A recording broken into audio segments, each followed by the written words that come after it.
Shalom, saudara yang dikasihi Tuhan.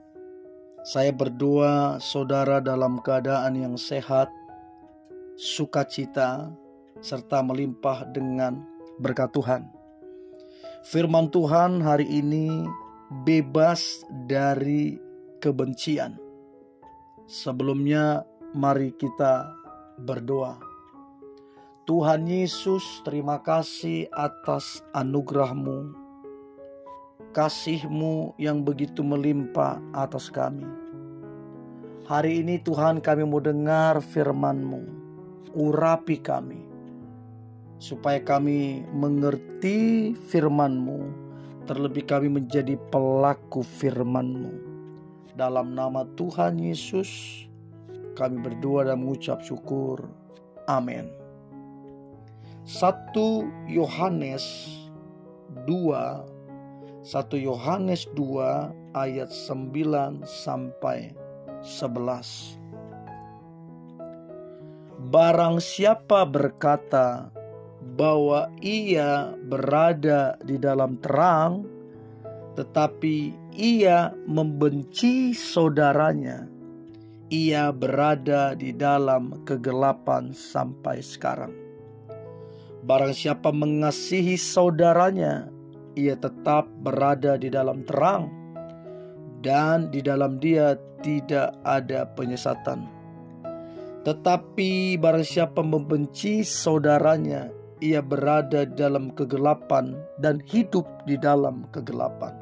Ia tidak tahu kemana ia pergi, karena kegelapan itu telah membutakan matanya. Saudara, adalah perkara yang serius waktu kita hidup dalam kebencian. Ini perkara yang serius. Ini merusak banyak hal, merusak kerohanian, merusak masa depan, merusak sukacita, merusak kebahagiaan. Dan ini bisa berujung kepada penyesatan, tersesat dan terhilang. Alkitab bilang dengan jelas, barang siapa berkata ia di dalam terang, ia tidak membenci saudaranya. Jadi kalau saudara bilang saudara ada di dalam terang, saudara mengasihi Tuhan, saudara percaya kepada Tuhan, tapi membenci saudaranya, membenci teman saudara, membenci orang lain, ia ada dalam kegelapan. Nah, firman Tuhan berkata begini, ia berada di dalam kegelapan dan hidup di dalam kegelapan ketika membenci. Ia tidak tahu kemana ia pergi, karena kegelapan itu telah membutakan matanya. Saudara, efek dari membenci adalah dia tidak tahu kemana akan pergi, karena kegelapan itu membutakan mata. Dia akan menabrak banyak hal, sebab dia tidak melihat. Dia tidak tahu kemana akan pergi, seperti apa masa depannya, seperti apa kehidupannya nanti, sebab matanya itu dibutakan. Saudara, bahkan kalau kita pelajari sumber dari berbagai penyakit, salah satunya itu dari gagalnya menjaga hati. Jadi bukan cuma dari makanan apa yang dikonsumsi, tapi bagaimana kita mengelola hati. Ini juga menjadi sumber. Berapa banyak orang stroke, depresi, segala macam. Karena apa? Karena urusannya dengan hati. Gagal menjaga hatinya, gagal menjaga pikiran yang sehat. Karena apa? Kebencian. Saking bencinya dia, akhirnya stroke. Saking bencinya dia, akhirnya apa? Melakukan hal-hal yang jahat, gelap mata. Dan itu yang membuat dia tidak bisa melihat masa depan. Nah, saya tidak tahu, saudara, sebesar apa kebencianmu, kepada siapa, alasannya apa. Namun apapun alasan yang coba saudara berikan, maka firman Tuhan berkata, barang siapa membenci saudaranya, keluarganya, temannya, pasangannya, orang lain, ia berada di dalam kegelapan dan hidup di dalam kegelapan. Jadi saudara, kalau hari ini hatimu penuh dengan kebencian, maka Alkitab bilang Anda hidup dalam kegelapan. Segera pergi dari kegelapan itu. Segera tinggalkan kegelapan itu. Karena itu akan merusak banyak hal yang sifatnya akan merugikan. Dan waktu kita bisa melepaskan pengampunan, maka yang tertolong yang pertama kali adalah kita.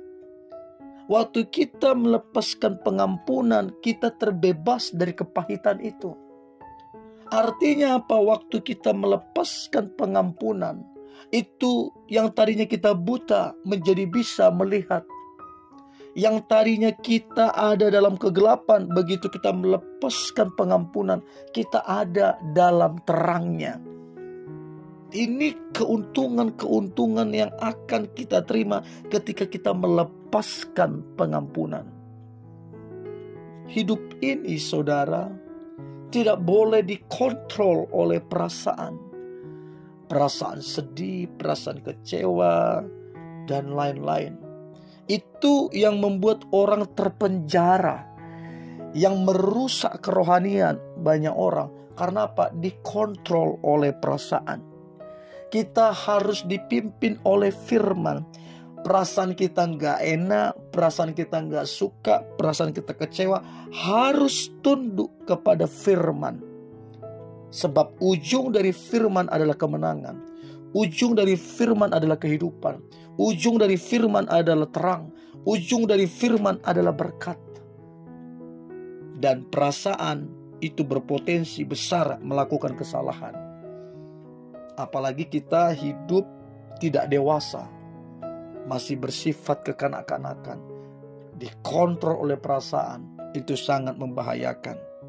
Untuk itu saudara, apapun kepahitanmu saat ini, yang mungkin sangat dalam, yang mungkin membuat Anda sampai trauma, maka sebagai hamba Tuhan, saya mendorong Anda, meminta kepada Anda, lepaskan pengampunan.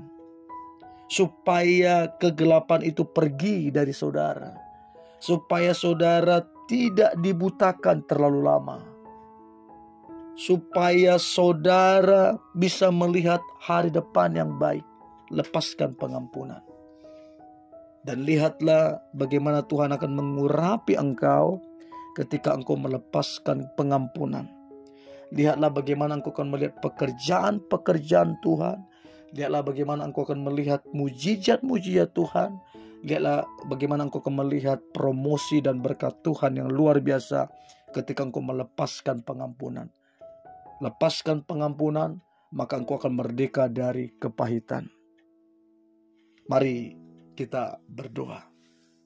Terima kasih Tuhan Yesus.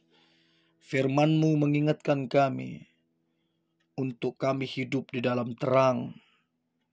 Dan untuk kami hidup di dalam terang, kami tidak boleh dikuasai oleh kepahitan.